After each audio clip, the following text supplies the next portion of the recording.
Cláudio, seja muito bem-vindo mais uma vez. É um prazer tê-lo aqui conosco hoje para falar dessa que é realmente talvez uma das, depois do futebol, da feijoada, enfim, do samba, uma das grandes paixões dos brasileiros de norte a sul, que são automóveis. E quando eu comecei a ler um pouco aqui do briefing que eu recebo lá da redação sobre a nossa conversa, uma marca incrível, que tem uma ligação emocional com o Brasil pela pessoa que trouxe ela para o Brasil lá atrás. Então, pessoal, antes da gente começar a nossa conversa, deixa eu fazer uma breve apresentação. Cláudio Rawicz, eu preciso ajudar com a tradução, com a pronúncia. Me fala seu nome. Rawicz, Cláudio Rawicz, né, de origem polonesa. Na verdade, na Europa era Rawicz, né, mas aqui no Brasil fica mais fácil falar Rawicz. Eu perguntei sobre isso porque eu lembro, eu tenho uma amiga da República Tcheca e essa combinação soava como CH, o CZ soava como CH. O Cláudio é mineiro, tem 44 anos, nasceu em Belo Horizonte e ele é diretor de comunicação da Audi no Brasil. Formado em jornalismo pela UniBH, possui especialização em comunicação empresarial pela Syracuse University dos Estados Unidos. Você é jornalista, cara. Como é que você foi parar no marketing? Como é que você foi parar em comunicação e unificar essas duas frentes dentro de uma corporação como a Audi no Brasil? Na verdade, Camarote, é uma longa história, né? Eu sempre, como você falou, as paixões do brasileiro, futebol é uma grande paixão, feijoada, caipirinha, carnaval e automóveis. Eu sempre fui apaixonado por futebol, né? Desde pequenininho eu tinha um sonho que eu queria ser jornalista esportivo de uma forma ou de outra. Eu queria ser aqueles repórteres de campo que ficavam, né, à beira do campo comentando, né, e apresentando os gols do meu time. Eu sou atleticano, então eu era apaixonado por isso, né, e era meu sonho. Então, desde pequeno eu tinha essa vontade de ser jornalista. Nunca imaginei que pudesse, né, entrar para a indústria, e tudo aconteceu há quase 22 anos atrás, quando fazendo, né, faculdade de jornalismo, eu participei de um processo, né, seletivo na Fiat Automóveis e acabei sendo indicado, né, também pela diretoria da minha universidade, da UniBH, né, uma indicação acadêmica para poder fazer um estágio na Fiat, e aí acabei entrando no mundo dos automóveis e entendendo claramente essa paixão. E acabei entrando na comunicação interna, na verdade, que eu sempre falo para todos os estudantes, né, de jornalismo, que se você optar pelo mundo empresarial, comunicação interna é sempre a melhor área para você poder começar a sua trajetória, porque comunicação interna você consegue exercer jornalismo, relações públicas, publicidade, trabalha em eventos, enfim, você se torna um profissional muito mais completo quando você começa a sua trajetória na comunicação interna. Então, sou muito grato à possibilidade que a Fiat me deu naquele momento de iniciar um estágio na área de comunicação corporativa e comunicação interna de uma grande corporação, e aí eu migrei, né, do meu sonho de ser jornalista esportivo para trabalhar com outra paixão do brasileiro, que são os automóveis. Falando rapidamente da empresa por onde você começou, eu não conhecia a fábrica lá em Betim, estive antes da pandemia, antes do fim do ano, eu fui fazer pós-fim do ano, logo na primeira semana de janeiro, pós festas de fim de ano, eu estive lá, fiquei impressionado com o tamanho da fábrica. E eu costumo dizer, eu tenho uma relação afetiva com o estado de Minas Gerais. O meu avô paterno era mineiro de Três Corações. Então, nesse Brasil, como o João Adib diz, um Brasil de 10 Brasis, eu sou um paraense, neto de mineiros, ítalo-pernambucano, que hoje mora em São Paulo, quer dizer, esse melting pot. Legal saber que você conseguiu realizar dois sonhos, que era trabalhar com jornalismo e dentro de uma paixão sua que era o futebol. Então, como o Cláudio já falou, gente, ele começou no setor de automóveis na Fiat lá em Minas Gerais. Quantos anos você passou na Fiat, Cláudio? Foram quase 17 anos, Camarote, de Fiat, né? Passando por todas as empresas possíveis do grupo Fiat. Então, eu comecei na Fiat Automóveis, depois eu passei para a Fiat GM Powertrain, que era uma joint venture que Fiat e GM fizeram para poder produzir motores e transmissões, né, para o mercado latino-americano e europeu. Foram 5 anos, né, dividindo também as operações e sendo responsável de comunicação da área de motor e transmissões da GM, juntamente com a da Fiat. Depois passei pela FPT, que era uma outra divisão de motores aí só da Fiat, quando o casamento com a GM acabou. Depois eu fui para a Itália, morei 1 ano e meio na Itália, trabalhando como responsável de comunicação da área de International Operations da Iveco, Então, eu cuidava de mercados muito fortes, né? Mercado asiático, com foco na China, principalmente, Ásia, Oriente Médio e África. Voltei para o Brasil como diretor de comunicação da Iveco e depois trabalhei como diretor de comunicação das demais empresas da chamada Fiat Industrial, que são as empresas da CNH, né? Case e New Holland, até que eu pudesse seguir minha trajetória para a Renault. Então, eu passei por todas as grandes operações do Grupo Fiat durante 17 anos de trajetória em todas as áreas também. Então, o que começou como um mero acaso lá atrás acabou se tornando o que vem sendo a sua carreira desde o começo, né? Autoindústria. Você passou pela Fiat, você passou pela Renault, grande fabricante francês, e em 2018 você assumiu a diretoria de comunicação da Audi do Brasil, onde você teve esse grande desafio de fazer a integração das áreas de marketing e relações públicas da empresa.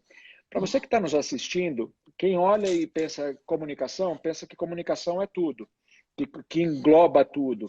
Mas o Cláudio vai poder explicar melhor para a gente. Explica como era essa separação de áreas antes de você fazer essa unificação, essa integração, Cláudio. É muito comum, Camarote, na indústria automotiva, em outras empresas, que as áreas de marketing e comunicação sejam separadas.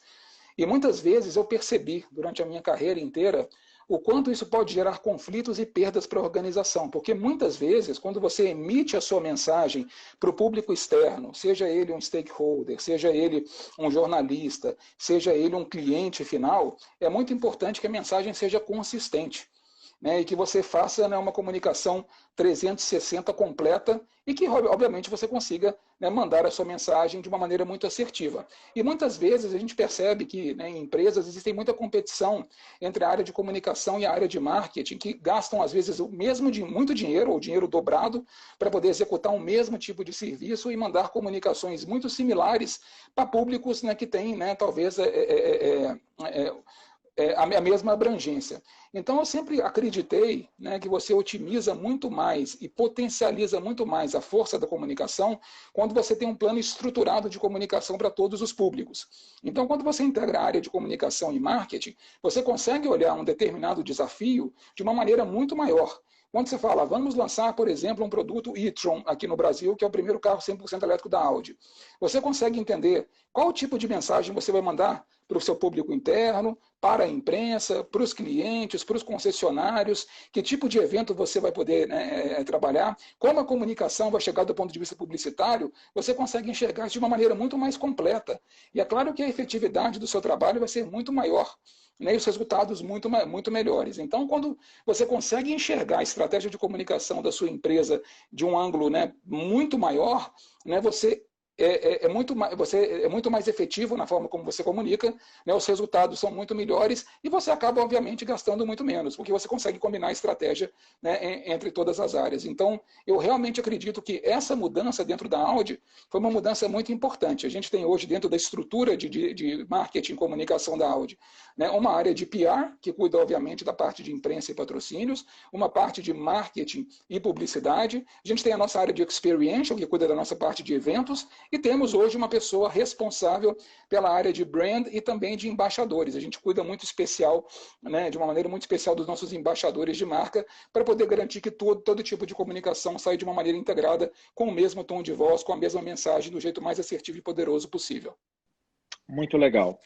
Bom, falando um pouco da história da Audi no Brasil, a Audi chegou no Brasil, a história da Audi começou no nosso território em 18 de novembro de 93, com a oficialização do acordo operacional entre a Senna Import, que pertencia ao saudoso ídolo brasileiro Ayrton Senna, e a Audi AG.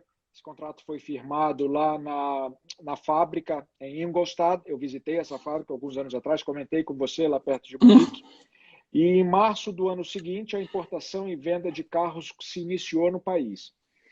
Em março de 2005, portanto, quase 12 anos depois do lançamento da marca no Brasil, a Audi assumiu 100% da operação no Brasil, o que fez surgir naquele momento a Audi do Brasil, distribuidora de veículos. Em 2015, 10 anos depois da chegada no Brasil, vocês inauguraram a primeira fábrica em território nacional, localizada em São José dos Pinhais, no Paraná, e em setembro de 2000, do mesmo ano, o A3 Sedan Flex foi o primeiro carro produzido na Audi com motorização Flex. Como é que tem sido essa trajetória de 93 para cá? É uma história relativamente curta e você já tem um espaço muito cativo dentro do mercado nacional. Mesmo sabendo que você está na companhia há apenas 2 anos, eu imagino que como diretor de comunicação você já tenha um pouco do background dessa operação. Como é que você vê a evolução da Audi no território nacional nesses anos que vocês estão aqui, Cláudio? Na verdade, Camarote, é uma excelente pergunta. A Audi, você falou muito bem, ela foi trazida, né, para o Brasil por talvez o maior ídolo esportivo da história do país, que foi Ayrton Senna. Né? Ele assinou o contrato em novembro, mas as operações da Audi começaram de fato, né, em março, abril de 94.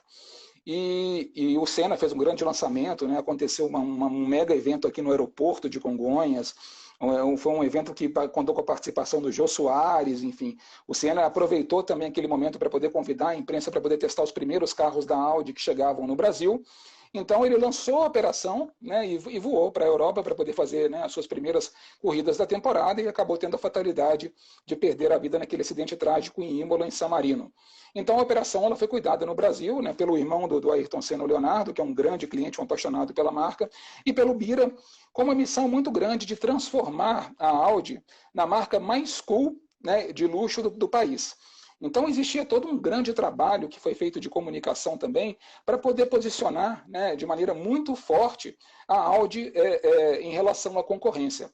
Eu lembro dos primeiros anúncios que foram publicados pela Audi no Brasil, e era muito interessante porque foram desenvolvidos pela Almap BBDO. Na época o Alexandre Gama era um dos diretores de arte lá, juntamente com o Luiz Sanches, e eles criaram campanhas de comunicação memoráveis. Por exemplo, o primeiro anúncio, né, já posicionava claramente o que a Audi queria fazer no Brasil. Era Mercedes e BMW, cheguei. E tinha, né, as 4 argolas da Audi colocadas no anúncio. E depois a Audi foi fazendo uma série de comunicações muito agressivas para poder colocar a força da marca. Então, eu lembro de um outro anúncio também muito interessante que mostrava também as 4 argolas da Audi, dizendo, se você, né, ver essas 4 argolas no seu retrovisor, vá para a direita. Então, colocava toda a parte de esportividade que a Audi trazia para o mercado.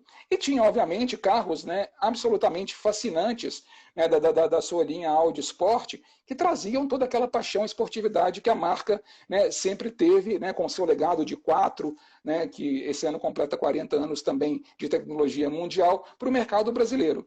O que se percebe, na verdade, foi que a Audi e as 4 argolas da Audi viraram uma obsessão e uma paixão do brasileiro, Camarote. Né, era muito comum você ver, né, nos carros, por exemplo, das marcas mais populares, o pessoal comprar a logomarca da Audi e colocar no lugar, né, no carro, para poder, né, dizer que era, né, um carro que o tamanho era desse aspiracional, sabia, Cláudio? Eu costumo ficar olhando para a capa da Forbes. Eu não vou mais conseguir entrar no Under 30, a barba branca já denuncia, mas eu tenho um sonho, um dia eu quero estar na capa da Forbes. Então eu deixo ela aqui por perto para ver se um dia esse sonho se realiza. Eu acho muito legal esse aspiracional. Não, e eu acho que a gente percebe esse crescimento do desejo. E a Audi, obviamente, ela passou por diversos momentos no Brasil. Então, ela construiu esse momento, né, de ser uma marca aspiracional com eventos memoráveis. Então, a Audi criava esse desejo. Tinha as festas mais badaladas da cidade.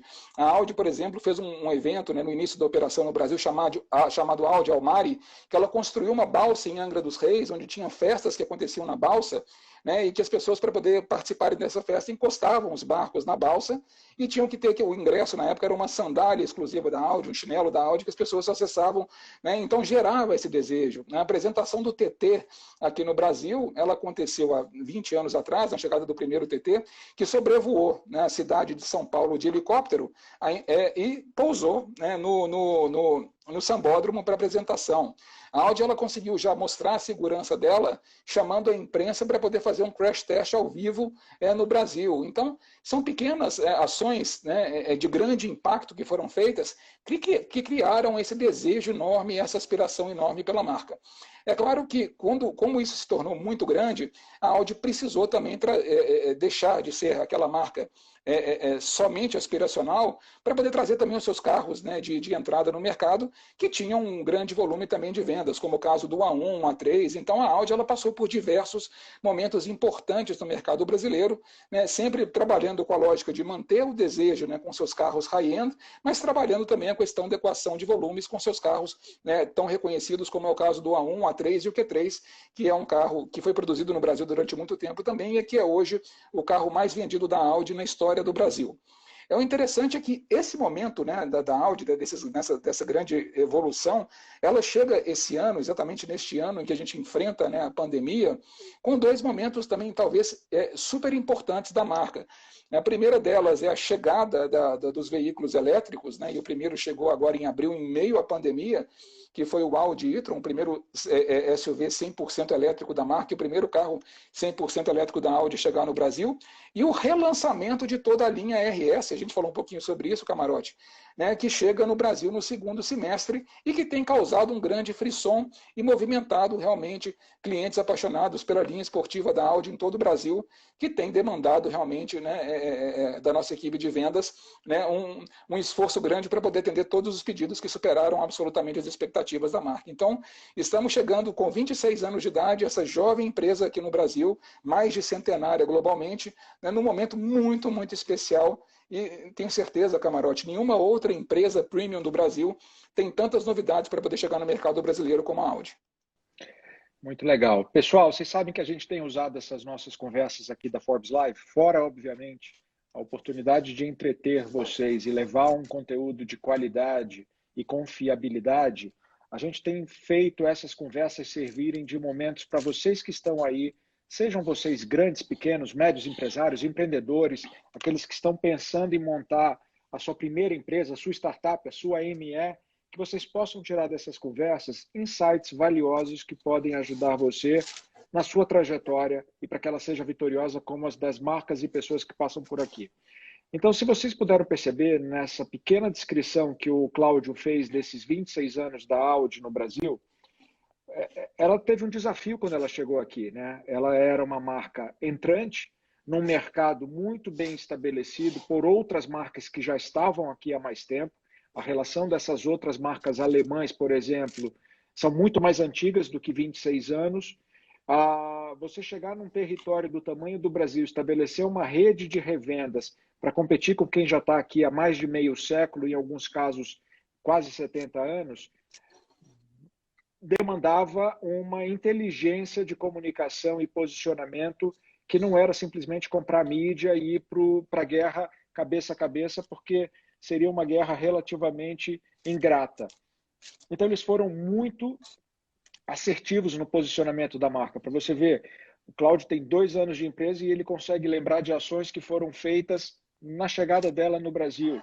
Então, quando você estiver diante de uma decisão de como posicionar o seu produto, lembre dessas dicas que a gente ouve por aqui. Não é muito diferente de quando eu lancei a Forbes no Brasil há 8 anos atrás, que eu cheguei com o principal título de negócios do mundo, num mercado extremamente bem consolidado com outros títulos de negócio. E 8 anos depois, deixa eu bater na madeira, cá estamos, firme e forte. Obrigado, Cláudio. Com a Forbes na posição que ela tem hoje. Muito legal. Falando desses lançamentos, muito difícil fazer lançamento em qualquer momento que seja, porque você tem uma indústria extremamente competitiva, que está evoluindo muito rapidamente, e fazer isso dentro de um cenário de pandemia deve ter sido ainda mais desafiador. Eu estou vendo que o lançamento do Audi e-tron, o veículo 100% elétrico da marca que ele acabou de falar, foi feito de maneira totalmente virtual, e o modelo já virou líder no mercado de veículos elétricos premium no Brasil em menos de 5 meses. Como é que vocês fizeram isso, Cláudio? Camarote, foi um belíssimo desafio, né? Quando começou a pandemia e a gente veio para home office, todo o time da Audi do Brasil continua em home office até hoje, desde o dia 18 de março, já são praticamente 5 meses em casa, a gente discutiu muito como é que a operação ela deveria seguir no Brasil. E no caso do Audi e-tron, a gente iniciou a pré-venda do carro em novembro do ano passado. A gente já tinha clientes que compraram um carro e a gente tinha já assumido um compromisso de entrega desse veículo em abril. Os veículos estavam aqui no Brasil. E a grande questão nossa era assim, vamos continuar acelerando no país em meio à pandemia, ou a gente vai apresentar esse carro, vai lançar esse carro e vai entregar esse carro para aqueles clientes que de fato apostaram e confiaram na marca. Eu acho, Camarote, que o mais inteligente nesse momento, e as empresas que têm feito grande diferença, né, no período de pandemia, são aquelas empresas que decidiram seguir adiante de uma maneira responsável, né, e continuar investindo e confiante no Brasil. É claro que a Audi, a todo momento, ela sempre pediu ao seu cliente em pandemia que, se pudesse, ficasse em casa, e foi a primeira montadora a lançar movimentos, né, convidando as pessoas a estarem em casa. A gente separou, né, as argolas da Audi numa ação muito importante de publicidade para deixar muito claro, né, como era importante estarmos isolados socialmente nesse momento. Iniciamos no Brasil o movimento com a hashtag Deixe Seu Carro na Garagem, que foi seguido por todas as demais montadoras premium de uma maneira muito legal. A gente teve uma interação muito importante também nas redes sociais com nossos principais concorrentes, que apoiaram, né, de maneira muito significativa o nosso movimento, e decidimos então, por que não lançarmos esse carro de maneira virtual. Então a gente fez uma live para poder apresentar o nosso produto, com a participação do nosso CEO, do nosso piloto da Audi Sport, Lucas de Grassi, e fizemos uma coletiva de imprensa num estúdio aqui em São Paulo, né, com todas as regras de isolamento social no meio de abril.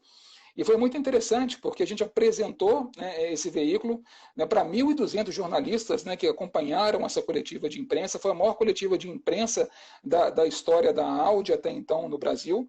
E o resultado foi muito importante, porque como não tinha ninguém também naquele momento lançando carros, e a mídia especializada estava carente de informações, no momento que nós ocupamos um espaço, né, de mídia, lançando um carro em meio à pandemia, né, com as redações precisando de notícias e com as pessoas em casa precisando consumir e consumindo muito mais notícias do que normalmente consomem quando faziam um trabalho fora de casa, é claro que a gente ganhou um espaço de mídia muito maior. O carro ele ganhou uma repercussão gigantesca no país e o interesse pelo produto, né, foi muito grande. Tanto é verdade, como você falou bem, que a gente lançou o carro, né, há praticamente 4 meses. O carro já tem, né, mais de 85 unidades vendidas. Ele já é o veículo 100% elétrico mais vendido no Brasil.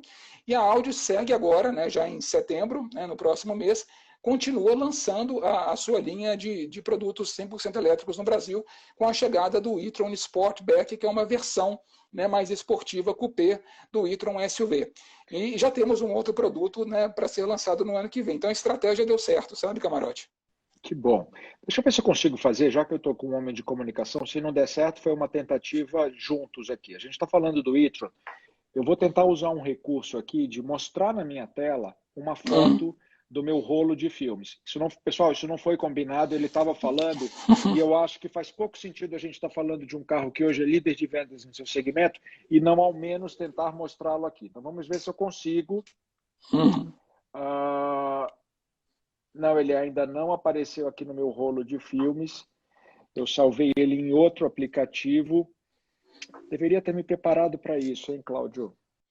Não, mas assim, eu acho que as pessoas podem, de qualquer maneira, acessarem, né, o nosso perfil do Instagram da Audi, o site da Audi, tem todas as informações de ambos os carros que foram lançados, Camarote. E eu acho que também é importante que quando a pessoa entrar no site da Audi para poder conhecer um pouquinho mais sobre o e-tron, que eu acho que é interessante, é muito legal que a gente preparou também lá, Camarote, um manual de perguntas e respostas, né, de Q&A, para poder, né, tirar todas as dúvidas em relação ao carro elétrico, porque se tem uma coisa que o brasileiro hoje em dia tem, é dúvidas ou mitos em relação ao carro elétrico. Então existem uma série de mitos que foram plantados em relação ao carro elétrico, isso é importante. Lá, mas eu vou mostrar aqui. Ó. Sensacional, camarão, sensacional. Muito bonito o carro, parabéns. Muito obrigado, essa cor é lindíssima. Essa cor também a gente gosta muito do azul. Eu sou um cara que ou é azul ou é preto. Então, quando eu vejo um carro azul, já é amor à primeira vista. Mas ele está parecendo ser bem bonito mesmo ao vivo. E uma delícia de dirigir. Não. Eu só estava falando sobre a questão do meio. E é uma delícia de dirigir, viu, Camarote? Eu sempre recomendo, né? A gente fala um pouquinho sobre a questão de por que, que o carro elétrico no Brasil, né? Ou ainda no mundo, que está ganhando uma dimensão importante, mas no Brasil ainda tem um número de vendas baixo, né? E poderia ser expandido. A gente percebe já que o brasileiro começa a migrar também, né? Para o carro híbrido, mas o carro 100% elétrico existe também uma série de fatores que deixam o cliente um pouco desconfortável, ele tem uma ansiedade em relação à autonomia do carro. Será que eu ter um carro elétrico, a bateria vai acabar? Como vai acabar? Quanto custa para poder, né, carregar um carro em casa? Né? Será que vai acabar a energia? Minha conta vai triplicar? Entendendo que o custo de abastecimento, de carregamento de um carro elétrico é 30% do valor, né, de um abastecimento de um carro a combustão. Então é muito mais econômico. Então não tem esse problema que as pessoas têm. E o mais interessante de tudo isso é o quão tecnológico e quão gostoso é dirigir um carro como esse. A gente sempre recomenda às pessoas que têm algum tipo de receio, né, em relação ao carro elétrico, fala que preferem ainda aquele barulho do motor a combustão, que sentem num carro elétrico para poder dirigir. E fora essa preocupação que você estava falando e a delícia que é dirigir um carro elétrico, eu já tive chance, ainda não dirigi o e-tron, vamos combinar para eu fazer um test drive nele. Eu vi que vocês estão fazendo um investimento de 10 milhões de reais para instalar carregadores de alta velocidade no território nacional, o que permite que esses carros sejam carregados até 80% das suas baterias em meros 30 minutos. Como é que está a instalação desses pontos de recarga, Cláudio? E qual é a previsão? Você consegue dizer mais ou menos aonde eles estarão nesse primeiro momento? Qual é a região geográfica? Se é uma coisa nacional? Como é que está esse projeto? Vamos lá, você tem razão, Camarote, a gente está investindo 10 milhões de reais para poder instalar esses carregadores, né, de alta voltagem, digamos assim, são os carregadores AC, né, mais potentes do mercado. A gente também está instalando depois 30 carregadores DCs, que são ainda mais potentes, de 150 kW, né, em pontos importantes que vão desde do estado do Paraná até o Rio de Janeiro, passando pelo interior de São Paulo. Mas falando um pouquinho de previsão, a gente tem hoje 14 concessionárias e-tron homologadas no Brasil. Então a gente tem concessionárias que vendem um carro em Curitiba, em Belo Horizonte, em Londrina, em São Paulo, obviamente. A gente tem em Recife, em Vitória. Então, em todos os pontos que a gente tem hoje, concessionárias Audi e-tron, a gente tem sim, né, feito uma série de instalações. A nossa ideia é que a gente tenha, né, 100 carregadores instalados, né, já esse ano, 80 no ano que vem e os outros 20 até 2022. Mas temos feito parcerias, né, muito importantes, né, nesse sentido, né, que a gente terminou de fechar essa semana um contrato de parceria com o Shopping Iguatemi, com a rede Iguatemi, né, no qual teremos 2 carregadores em todos os shoppings da rede Iguatemi no Brasil. Então, a gente também procura, obviamente, instalar os nossos carregadores em pontos com os quais o nosso cliente, né, sem dúvida, vai estar, né, e vai visitar. E é muito interessante também dizer, Camarote, que 90%, né, das cargas elas são feitas em casa, né? Então não tem um problema nesse sentido. Então você instala esse tipo de carregador fora de casa para poder gerar conveniência e conforto para os clientes da marca. E dizendo também, obviamente, que o carregador da Audi ele vai conseguir carregar também carros da concorrência, porque o plug, né, ele é extremamente comum para as demais marcas. Mas a gente está muito feliz com o processo de implementação desses carregadores, então a gente está muito confiante que até o final do ano 100 carregadores estarão instalados em pontos importantes por todo o Brasil. Muito bom.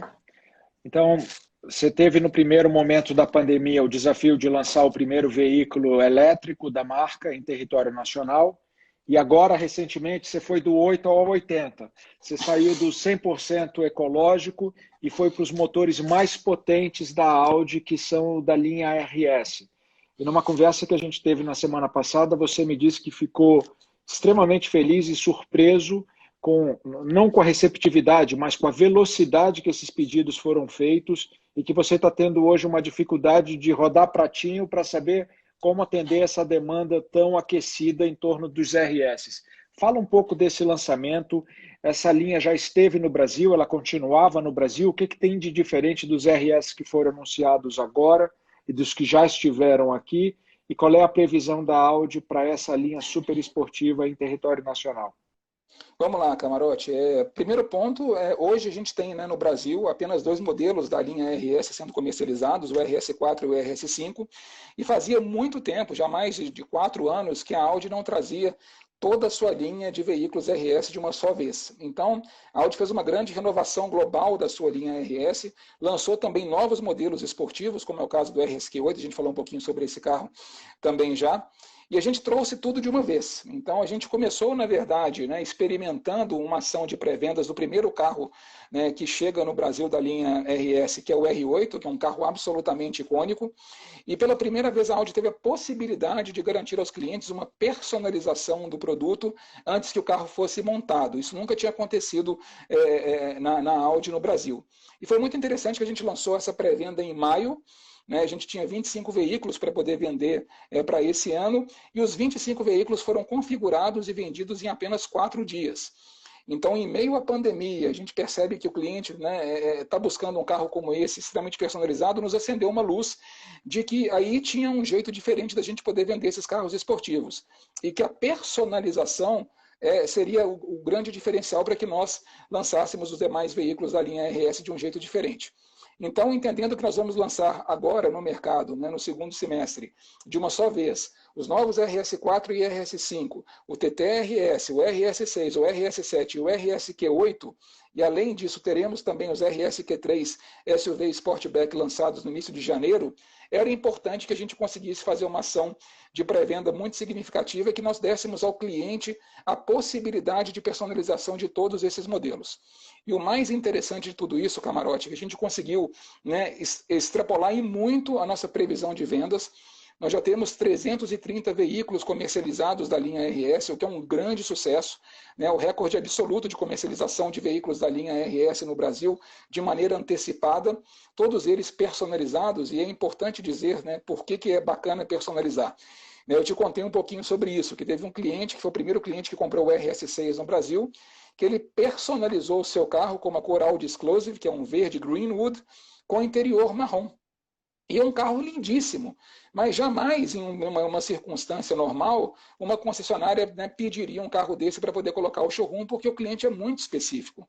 E agora a gente percebeu que, né, o cliente ele quer configurar o carro dele, especialmente pelo aquilo que a gente falou sobre a pandemia. Eu fiquei pensando muito, Camarote, no que a gente conversou sobre o Reward Ourselves. A gente percebe que o cliente está preso em casa, ele deixou de viajar com a família, ele deixou de investir em outras coisas esse ano, e ele decidiu que ele sim gostaria de se recompensar e se presentear com um carro super especial montado do jeito que ele sempre sonhou. Então, todos os clientes que estiveram conosco numa ação que nós fizemos de demonstração de veículo no nosso centro técnico da Audi aqui em São Paulo, estiveram também conosco na semana passada no Autódromo da Capuava, né, testando e configurando os carros, sempre, obviamente, com os padrões de segurança do Covid, né, eles queriam carros diferentes, especiais e que fossem únicos.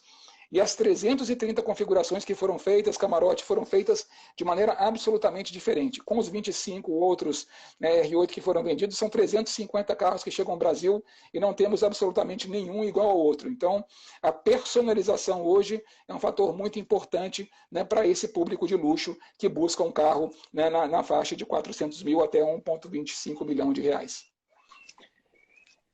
Eu acho que esse é o sonho de todo proprietário, fã de automobilismo, ter um carro com as especificações que ele deseja, seja na cor do painel, a cor do assento. Você me falou que você pode personalizar, inclusive, a cor da pinça do freio, né? Então, exato, você pode ir lá no detalhe do detalhe. E qual é o tempo de produção de um carro desse depois de personalizado, Cláudio, entre o pedido e a chegada dele no Brasil? 3 meses. Normalmente, quando o carro já está em linha e já está sendo comercializado no Brasil, o tempo é de 3 meses. Como a gente tem o lançamento desses produtos, né, feito de maneira escalonada, né, no Brasil, começando primeiro, né, com RS4, RS5, TTRS, depois em novembro, né, chegam, em setembro, né, chega o R8, como eu falei, em outubro chegam os RS4, RS5, TTRS, em novembro, né, finalzinho de novembro, comecinho de dezembro, teremos RS6, RS7 e RSQ8, e em janeiro, né, o RS Q3 SUV Sportback. Então, as pessoas que estão configurando os carros agora, né, vão ser os primeiros a receber os veículos. Então, é muito importante que a gente consiga receber as configurações de maneira antecipada. Para aqueles clientes que não vão receber na primeira leva, né, e vão ter os seus carros depois que os carros já forem, né, lançados no mercado brasileiro, o tempo de espera médio de um carro personalizado é em torno de 3 meses. Tá, muito legal. Mas isso não significa dizer que o cliente que queira um veículo com aquela urgência de eu não quero esperar a personalização, ele vai provavelmente encontrar, obviamente, diante dessa demanda alta que vocês vão ter, não vai ser uma tarefa fácil, mas ele pode entrar numa revenda Audi e encontrar um desses modelos que já foram encomendados pelas concessionárias com uma customização, uma padronização feita entre a concessionária e a montadora, certo? Assim, alguns deles eu acho que é mais complicado. Por exemplo, é o caso do R8. O R8 ele já foi né, todos os carros foram configurados, né, pelos clientes. O RS6, né, a mesma situação.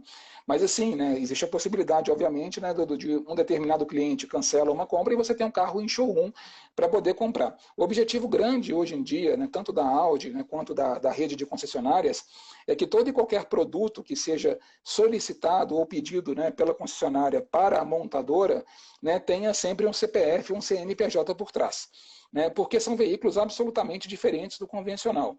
Então, a gente tem trabalhado de maneira muito forte com a rede nesse sentido e a gente tem percebido que a resposta é muito efetiva. Então, hoje em dia, existe um grande cuidado da rede de trabalhar essas ações de pré-venda para poder garantir, né, que o cliente seja especial e receba aquele carro que ele sempre sonhou, na cor que ele quer, com o interior que ele quer, do jeito que ele sempre pediu. E que seja, obviamente, né, os primeiros a receberem. Então, o que a gente tem olhado como Audi e percebido, Camarote, é que a primeira linha de veículos, né, da RS que foram vendidas nessa leva de 330 mais 25, é que esses carros cheguem no mercado brasileiro, né, já configurados de acordo com o cliente.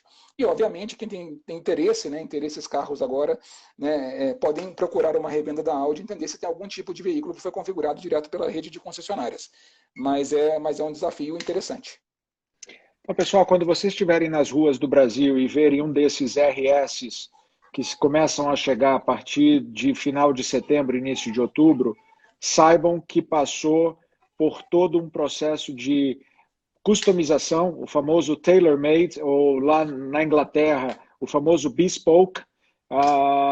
Então, ele foi totalmente pensado pelo dono que está ali dirigindo aquele veículo. É uma experiência, sem sombra de dúvidas, única e que vale muito a pena para quem pretende fazer um investimento desse porte num veículo que não foi comprado pensando em valor de revenda e nada. É um objeto de desejo, é um sonho sendo realizado.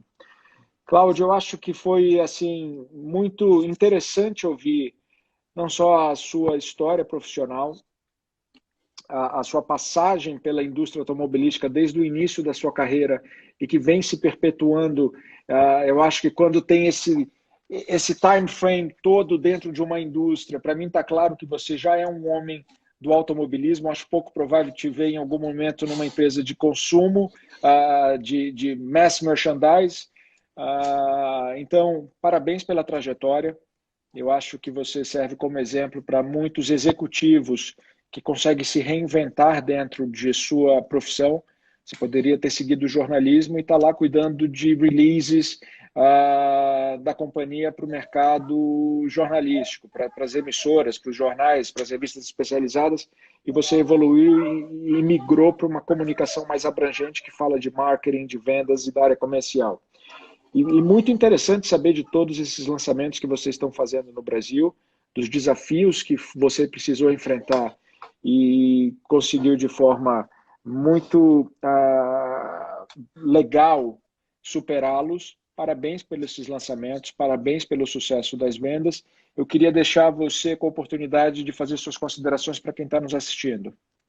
Eu queria agradecer muitíssimo, Camarote, pela conversa. É muito legal contar um pouquinho desses desafios que a Audi tem tido num mercado muito competitivo. É sempre importante dizer para quem acompanha e não tem a dimensão do tamanho do mercado de automóveis de luxo no Brasil, o mercado de automóveis de luxo ele representa 2% apenas do mercado total de automóveis no país. É um mercado que ano passado vendeu 53 mil carros, esse ano existe uma estimativa de queda entre 20% e 30%, né? Até aqui caiu 18%, o mercado que caiu até menos do que o mercado automotivo total no país. Então, as vendas são muito disputadas. Então, a comunicação ela precisa ser extremamente nichada e a gente precisa ser muito assertivo na forma como a gente chega em nossos clientes. E a percepção que eu tenho, né, vivendo depois, né, quase 22 anos em empresas, né, de automóveis mais populares, como é o caso da Fiat e da Renault, e tendo uma mudança tão radical para trabalhar com o público de luxo, é que cada vez mais a personalização e a exclusividade e a experiência se torna realmente um fator fundamental de conversão em vendas. Então, esse é um grande aprendizado que fica. A gente entende que sim, né, o mercado está passando por um desafio super, né, inesperado, que foi essa pandemia. Todo mundo imaginava que o mercado ia ultrapassar, né, 3 milhões de carros esse ano, e a gente percebe uma redução, né, que vai jogar o mercado para baixo em níveis, né, de 2013, 2012. Mas eu tenho eu sou sempre confiante, otimista de que, né, sim, o Brasil é um país diferente, o brasileiro, né, é um povo otimista, é um povo diferente do restante do mundo, e eu tenho certeza que ao vencermos essa pandemia, a nossa recuperação ela vai ser extremamente rápida e a gente vai conseguir, né, fazer com que esse mercado automobilístico, né, que mexe com tantas paixões no Brasil, possa voltar, né, no patamar e na grandeza que ele sempre teve. Então, estou muito otimista, muito confiante, é um prazer imenso estar aqui contando um pouquinho dessa história para você e para todos os nossos, né, live espectadores, digamos assim. Cláudio, muito obrigado. Espero revê-lo em breve e que as vendas continuem nesse nível, nessa força desses lançamentos e o mercado e a economia e o mundo como um todo possam voltar a um senso de normalidade que a gente viveu até antes dessa pandemia que a gente está enfrentando. Pessoal, muito obrigado mais uma vez por participarem de mais essa Forbes Live. É sempre um enorme prazer tê-los aqui conosco. Amanhã nós temos um encontro marcado novamente às 8h03 da noite aqui. Eu espero vocês. Fiquem com Deus. Boa noite. Tudo de bom. Tchau, tchau. Abraço. Tchau, tchau, camarote. Grande abraço.